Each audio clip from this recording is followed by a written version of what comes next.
Stop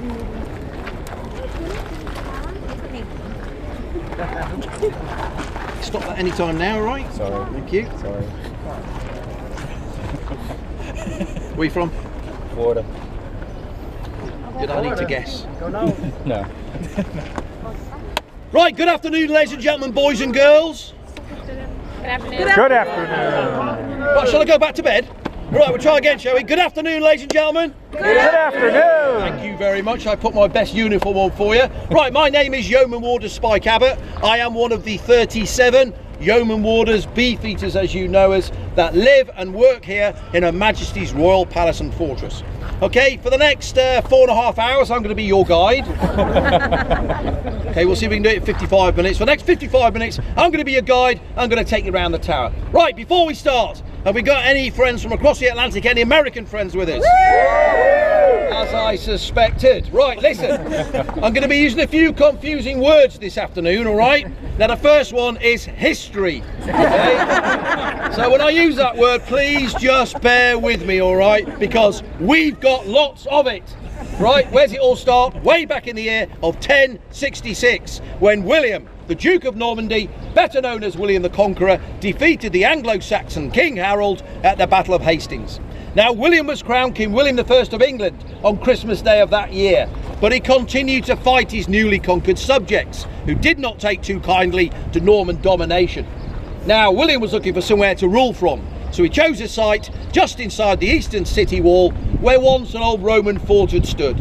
It was here in 1078 that William authorised the building of his first royal palace and fortress in England, and it's now known as the White Tower, and it's situated at the heart of this fortress, and you're going to get a much better view once we get inside the inner walls.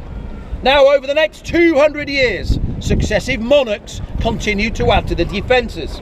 Now, the inner ballium or defensive wall with 13 smaller towers, that was completed around 1220.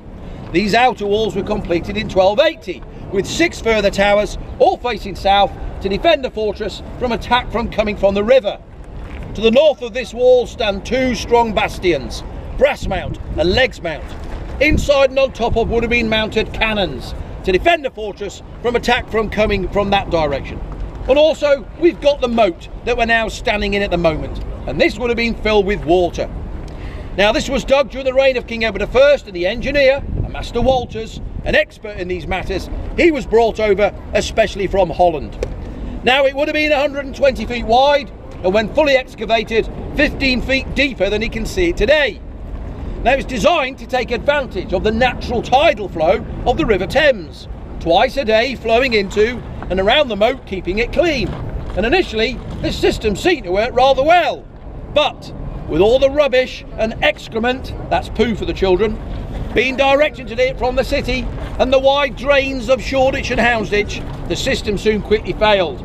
And this became the largest cesspit in London and source of pestilence for those living nearby, especially the soldiers of the Tower garrison. Now, unbelievably, this situation continued for the next 500 years, when, in 1846, the Duke of Wellington, the then Constable of the Tower, he requested permission from Queen Victoria to have this moat drained. That was granted, so the Duke then had the moat filled with sand and oyster shells up to the level you can see today. He then put it to good use as an exercise area and a parade ground for the soldiers of the Tower garrison. Now, as I said to you earlier, this was the first royal palace and fortress of its kind in England. However, over the years, it's been employed for many other uses. Now, the crown jewels and royal regalia have been safely stored here since 1303. The Royal Mint was located within these walls, where all the coins of the realm were produced. It was the site of the first Royal Observatory for the study of stars and planets, till that was moved to Greenwich in the 17th century. It was an armoury for the storage of warlike stores and provisions. And official records and papers of kings and queens' courts were stored here to the middle of the 19th century, when they were moved away to form the Public Records Office. And it was the Royal Menagerie or Zoo, where the royal collection of exotic animals were kept, till they were moved to Regent's Park in 1835. But last, and no means least, this must rank as the most famous prison complex anywhere in the world. Now, ladies and gentlemen, thinking about prisoners, just look up on the hill at the large white stone building just poking the top of that wall. Now, that was originally built for the Port of London Authority, that still control all the shipping on the River Thames today. As such, that building has got absolutely nothing to do with the tower. Yet it serves as a perfect landmark to let me tell about the area below and to the right, which does have a lot to do with the tower. That area up there is known as Trinity Green, and a site known as Tower Hill. That site saw many executions between the 14th and 18th century, but much consternation was raised in the city when King Edward IV had a permanent scaffold erected in 1465. Over the years, no less than 75 men of noble birth were to lose their heads up there by the means of block and axe. The first victim was Simon Sudbury, the Archbishop of Canterbury, who was murdered up there by the hands of peasants in 1381 for daring to introduce a poll tax. 7 years later, in 1388, the first legal execution was that of Sir Simon Burley. And by remarkable coincidence, the last victim in 1747 was yet another Simon, Simon Fraser, an 8-year-old Scottish lord who had supported the Second Jacobite Rebellion. Right, gentlemen, we've got any Simons with us this afternoon? It's not too late to get a refund on your ticket. Right, let's just pause for a moment. Let's think about the scene up there on a day of an execution. Thousands would have gathered around that raised platform supporting the scaffold to witness the proceedings. The prisoner, having delivered his final words and said his prayers, he would kneel down and place his head on the block of oak. He would then give a word or signal, and the executioner would bring down his axe, hopefully severing his head with one clean blow. The executioner would then pick up the severed, still bleeding head and hold it aloft for all to see. Turning to the assembled crowd, he would proclaim, "Behold that of a traitor, so die all traitors! God save the King!" God save the King! Have we got any British people here this afternoon? We'll try that again, shall we? "Behold that of a traitor, so die all traitors! God save the King!" God save the King! Thank you very much. Bit of audience participation. The head would then be impaled on a soldier's pike and carried through the streets of London, towards London Bridge, in those days the only bridge to cross the River Thames. The head would then be displayed over the entrance of the city as a sign of the fate that would await all would-be traitors. Meanwhile, the headless corpse would be taken down, placed in a small handcart and brought back to the tower, where it would be quickly buried in an unmarked grave in the Chapel Royal of St Peter ad Vincula. Sweet dreams, kids.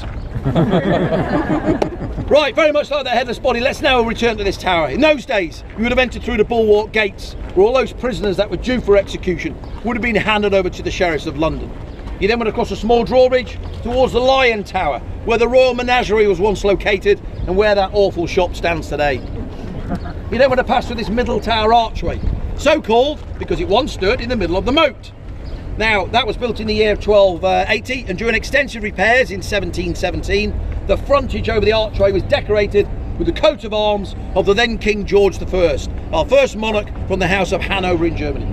Now, due to its location by the entrance, very few prisoners were kept within its walls, and it was mostly used as a guard room and later on as the garrison hospital. Now, this route was still a most formidable landward entry into the tower, because you still have to cross another drawbridge before you enter the Byward Tower, which dates from the same period. That derives its name from by the ward, or entrance to the outer ward of the tower. Right, very shortly we're going to be entering through those archway there, and when we do, I want you to look at the spikes of the Norman portcullis, or drop gate. That's one of only two surviving portcullis we have, and you'll see the other one later on in the tower. Right, that portcullis there dates from 1326, and so does the rope that holds it up, so don't hang about as you're walking underneath it. Also notice there's 3 circular holes drilled in the stonework above your heads. These are known as murder holes, and were probably used by the occupants to empty out their waste buckets. Right, American friends, you all learning something? Yes! You want to give me a yeehaw? Yeehaw! Donald Trump, God bless you. Right, come on, get from me, please. We're going to go that way. All right, let's go.